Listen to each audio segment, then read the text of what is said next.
Welcome back, guys, to another episode of GasCanCo on YouTube. Christian here. So for this week, we have a fun video for you. But before we get to that, I want to let you know, if you can't already see, we got a new shipment of drinks in, GasCanCo Unleaded Energy Drink. So anybody out there that's looking to get some, reach out to us. We're always at the local car meets on the Huntington Riverfront. We're also going to be at some events pretty soon. So we are going to be a vendor at the Real Street Revolution. That'll be in Owensville, Kentucky in July. Other than that, I want to let you guys know we got some new merch in. So we got some new shirt designs that just released. We also have key tags, lanyards, and now toe straps. So anybody interested in that, just check it out at GasCanCo.com. But with all that out of the way, I want to let you guys know, so for this week, we got Joseph Galloway bringing out his Jetta. It's rather one-off, so we hope you enjoy. Cue the intro.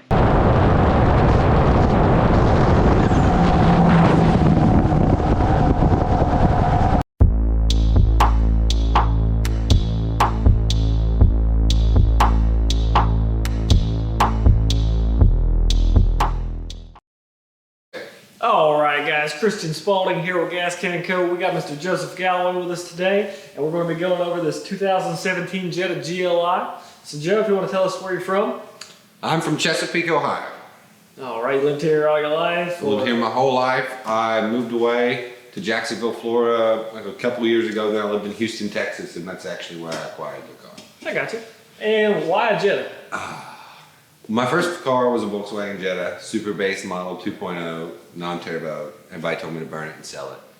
And so, I don't know, I went to a dealership one day and I asked for very specific, like I wanted a 6-speed manual. I wanted the GLI, and I wanted it in all black, which in Texas, the dude who was selling me the car looked like I was on drugs. Because black car, black interior, Texas heat, not a good idea. And they ended up having it, and I ended up buying it that day. I got you. So what's different between like the GLI and say a GTI or something like that? So the Mark 6 GLI is a weird engine. So normally the GLI and the GTI share the MQB platform engine.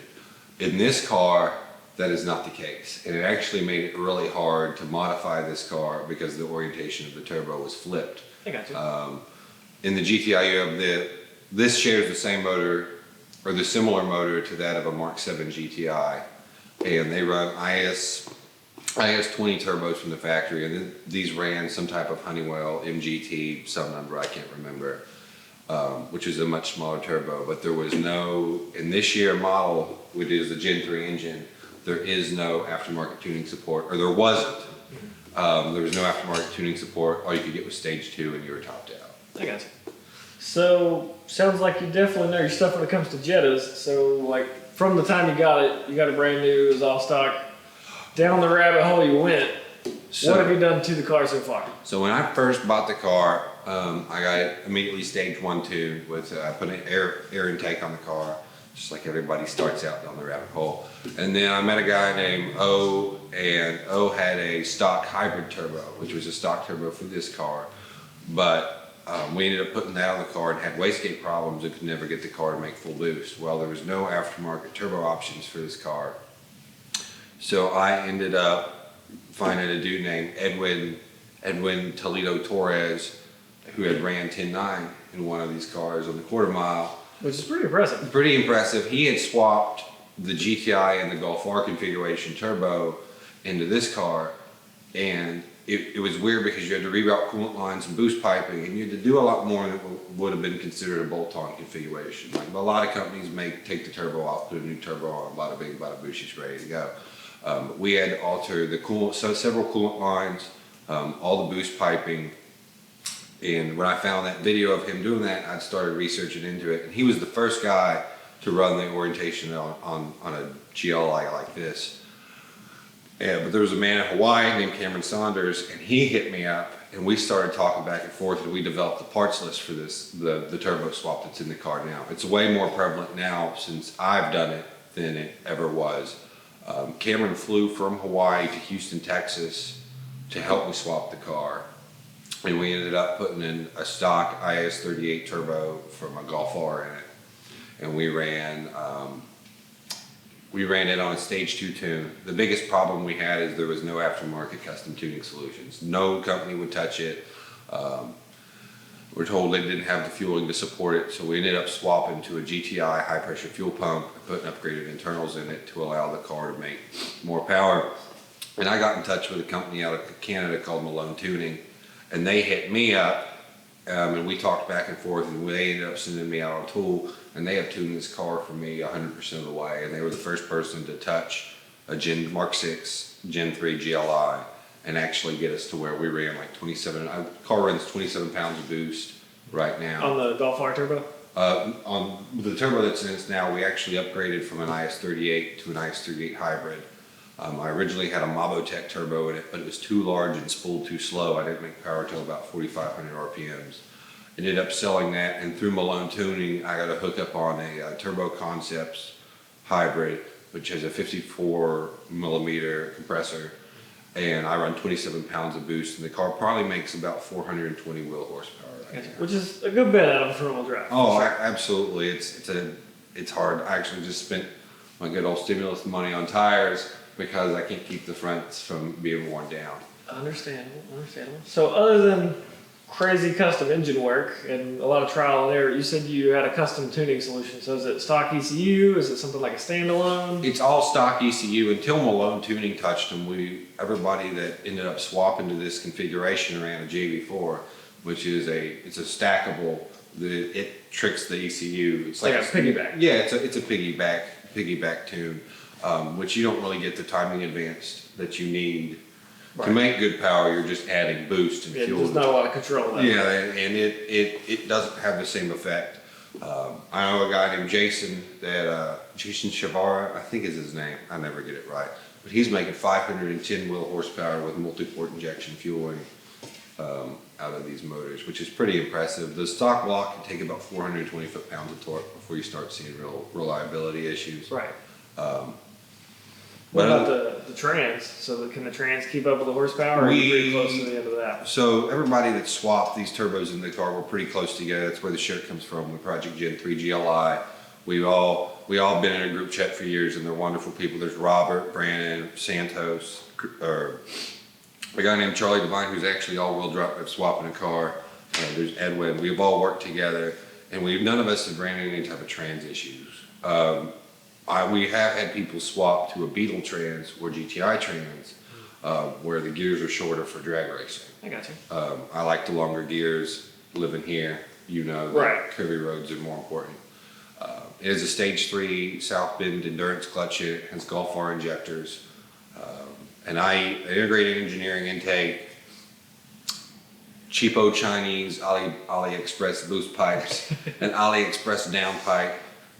Hey, it's a job, bud. It's just a pipe at the end of the day. That's it. There's so many people go out and spend $700 on a down pipe. I spent $150 and had it mailed from China. It might have had the coronavirus on it, but that's how it is.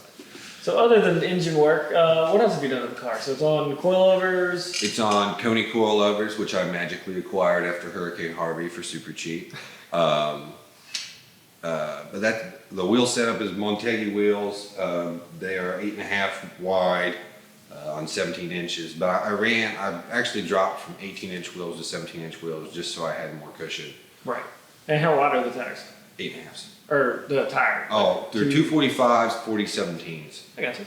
And it's on General RS Maxes because I'm super cheapy and just bought like cheap summer tires. But hey, if they work, there's no point arguing with it. It's water methanol injected with the number 5 nozzle from Snow Performance, which is way more than what it ever needed, but I use it as supplemental fueling when you run. Right, it's a safety net. Yeah, it's a safety net when you run the car hard. I normally run about a 70-30 mix. Gotcha.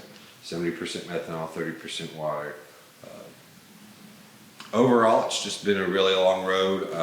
There's a guy in Texas named Hamid Alfahmi, and he was my buddy, and we worked through every problem in this car together. I've had wastegate problems. I've never blown a turbo, but we had stuck injectors. You ended up helping me with that, right. Actually. Had a stuck injector problem. But other than that, the car's been great. It has 82,000 miles on it. I bought it with 7. And 7,000 or 7? 7. Just 7 miles. Just 7. 7 miles off the lot. First car I ever bought new, and the warranty was gone by 10,000. Didn't take long. No, not at all. It's a wonderful platform. I love the Jetta. GTIs are easy to make power on, but the conversion and things that were required to make this car possible make it unique. Even in the Volkswagen world, when I go to shows and I pop the hood and everybody's like, that's not how that's supposed to be. Right. I can't tell you how many times I've taken it to a dealership and like the service guy come out and be like, your turbo faces the opposite direction. Yeah, that's on purpose. Yeah, it's on purpose. So what's the future plans with the car then? Do you want more power out of it, looking for better handling, or are you almost to a point that you're happy leaving it where it's at? Power-wise, there's not much more point in making more power for me personally. Like, I've always built it to be a country road car, sharp turns, aggressive turns. If I want bigger turbo, I'm looking at more lag, which isn't really great for the twisties. Probably a sway bar. A sway bar is in it. I noticed on the Dragon that, I had stock brakes and it ended up warping a rotor, whipping the tail of the Dragon, but there was a lot of body roll in the car. And so if I stiffen it up in the back end, it'll make a huge difference. Gotcha. And what about brakes? Are you still running the stock brakes, or? I believe I have stop tech, drilled and slotted rotors. I have EBC red stuff pads. As far as the calipers go, they're all stock calipers. Have you seen a need to upgrade though, or does it seem to really do what you need to? The red stuff pads and the drilled and slotted rotors, while they're more noisy, there's a huge difference in braking from OEM. And I've had people drive my car and just barely press the pedal and be like, wow, your engagement is right at the top. I think you did the same thing. Yeah, actually. I did. I got you. So, any other future plans? Mainly just fine-tuning the handling? Fine-tuning the handling. The power numbers are pretty much where I want it. I might get it retuned. It's at 27 pounds of boost right now. My map sensor tops out at 29. So I'm in contact with Malone Tuning right now. We're going to tune it up to about 29 PSI and just leave it. Gotcha. The biggest problem is I ran out of fuel on the top end. Before, when I just ran the stock GTI pump, we were running out of fuel about 5,000 RPM. So we put the Autotech upgrade in there, and we'll see whether or not we can run 29 pounds at the top end and it not get angry. Right. All right. So next question is going to be, what is your favorite memory with the car? My favorite memory? Yeah. So it could be something silly. It could be a trip. It could be a race. Just like when you think about your car and you're telling somebody about it, like that one memory that you're like, man, this reminds me of putting the turbo in it was actually honestly probably one of my favorite memories. One, because I've met so many people through the car. There's probably 20 people on my Facebook right now in a group chat that I've met several of them. But Cameron Saunders, his car actually got totaled before he moved back to the stateside from Hawaii. But he flew from Hawaii, never meeting me before in my life, to my buddy's O's garage and gets off a plane. And when he gets off the plane, we start tearing the car down. And then once we get the car back together in one weekend, he gets back on a plane and flies back to Hawaii. You've never met him before? Never met. We had video chatted, and it was really funny because he talked to his wife about it, and I was talking to my wife at the time, and both of our wives were like, how do you know this guy's not a serial killer, right? And so when we finally met up, I was like, well, dude, if you were a serial killer, you're really bad at your job because you video chatted me. I had your face. But that was an awesome part. I met my buddy O in Houston, and we did all my work in his garage up till I moved back up to the tri-state.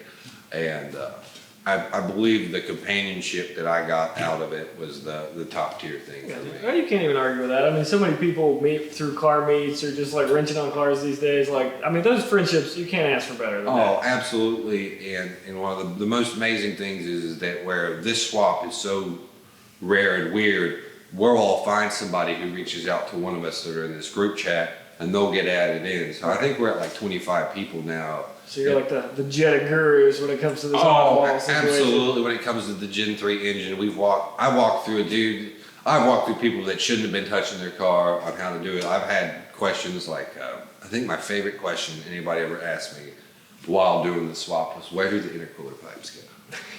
And I was like, what do you mean, where do the intercooler pipes go? And they're like, well, what are they attached to? I'm like, the intercooler. And the turbo. And the turbo. Right. I got it. But it is cool. People getting into the car world with a Jetta, you're the one there to be like, oh, well, I've been there, I've had that problem, even if it's a silly problem. I've walked through countless people of it. multiple people in the group have driven hours or even video chatted with someone. We got a kid in Canada that I spent like 3 hours on video chat with just to be like, this is what you need to do, because it is confusing. Right. And like I made a parts list. There was no parts list when I initially did it. Me and Cameron had talked back and forth, and we made a list of everything you're changing out, and ended up like in MS Paint making diagrams with lines and stuff. Right. And it was so grody, and it was refined by Charlie, the guy who's all-wheel drive swapping a Jetta. And he has like an Excel spreadsheet, and it's so bougie and extra. It's easy now. That's what's up. That's what's up. So anything else you want to tell us about the car? Anything like noteworthy? 25 grand, it can be yours today. Well, we definitely appreciate it, man. So I guess the next step's going to be we're going to get some sweet rolling footage, maybe a couple flybys, burnout, if we could talk you into it. Probably. I just ordered tires for the stimulus check. We gotta get these off somehow. All right, well, better way to do it. Well, again, guys, Christian here with GasCanCo. We got Mr. Joe Galloway. Want to thank you guys for watching. Appreciate you coming out. All right, on to the footage, guys.